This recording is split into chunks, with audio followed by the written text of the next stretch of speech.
Research and learning is a difficult process, and for many of you, those two processes are actually the same thing. But reality is a bit different. In reality, both of those jobs are going in the same path, but not for the same outcome. When you're doing research, you're trying to find something new by connecting the dots with something old. You're going through older literature, older findings, and try to find the connection between those older findings in order to find out something new. And by adding your own input, you're finding out something new. And this is mainly for others to learn. You're trying to come up with something new. While doing the learning, even though you're trying to connect dots from older things, you are doing this for yourself. You're not adding your knowledge in order to create something new. You are consuming this knowledge yourself and trying to understand and connect dots in your own mind. But no one will deny that this process is difficult. But both research and learning are skills that you need to learn. But when you do, you are becoming truly unstoppable, capable of doing anything and everything. But unfortunately, in the past, you are all alone in this one. It was a lonely process and it was incredibly difficult and frustrating, causing many to quit. But in today's age of AI, it should not be a case anymore. Hi, my name is Nick and I will be your instructor in this course about AI-driven research and learning. We're going to learn how to use the AI assistant in order to help us fuel our research and learning processes. And for that, we're going to be using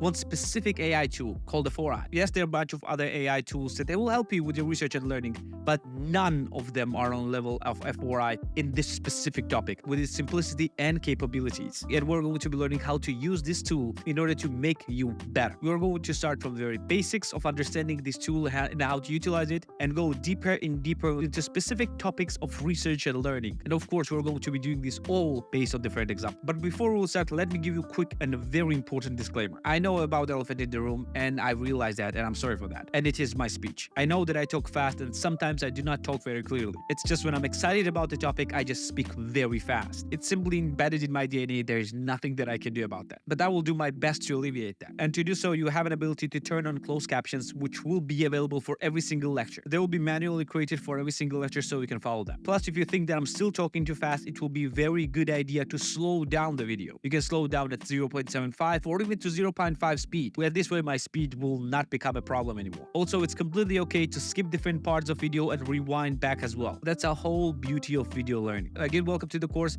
and I cannot wait to get started. So let's do this.